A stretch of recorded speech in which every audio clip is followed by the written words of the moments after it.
on va faire le feng shui dans un appartement.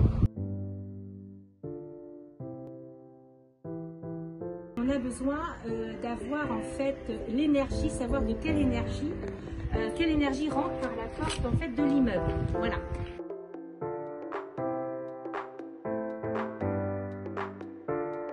Alors ici, ce qui est très intéressant dans cet appartement, comme Michel, il est de l'élément feu, on a trouvé le chiffre 9 en faisant le calcul de son élément. Donc les personnes qui sont feu, ce sont des personnes qui ont besoin d'énormément de lumière pour vivre. Donc cet appartement offre deux magnifiques fenêtres, une très belle orientation, il y a de la lumière et en plus, le bois nourrit les personnes qui sont feu. Et donc ici, on est dans la chambre de Michel. Donc on voit en fait le lit qui est sur ma droite, la tête de lit est dans une position qui est dans la direction en fait sud-ouest. Et il nous a précisé tout à l'heure qu'il ne dormait pas bien.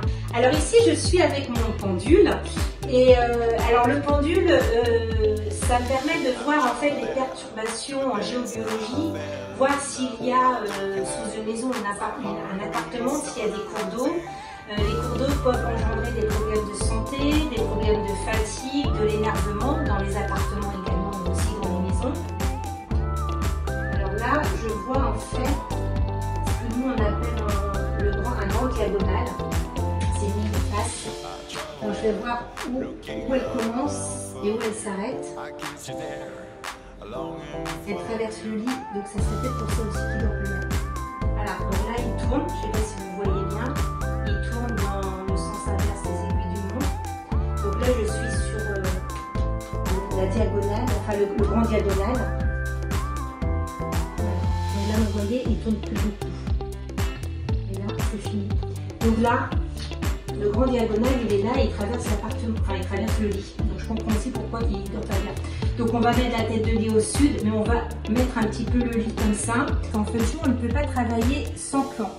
Donc ici, vous voyez, j'ai mis des traits bleus. Donc j'ai divisé en fait le plan en 9 parties. C'est ce qu'on appelle le loshu. Le nord-est, c'est le secteur de la connaissance et du développement personnel en feng shui. L'est, c'est le secteur de la santé et de la famille. Ensuite, nous avons le sud-est qui est dans la chambre derrière Pauline. Il y a un dressing et c'est le secteur de la richesse.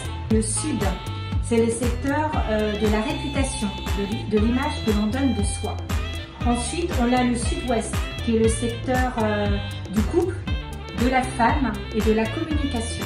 Ouest, qui est le secteur en fait des projets, donc c'est un secteur très important en feng shui, et des enfants. Et là, on finit avec le secteur du nord-ouest, qui est le secteur de l'homme, de la justice.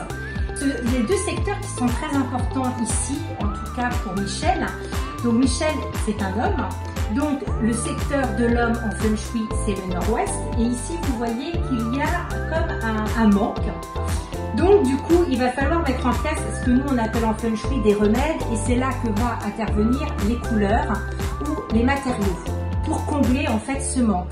Au niveau des couleurs, les couleurs qui peuvent faire du bien dans sa décoration, dans la décoration de son appartement, c'est le rouge et le vert, mais aussi les couleurs du bois, parce que le bois nourrit le feu.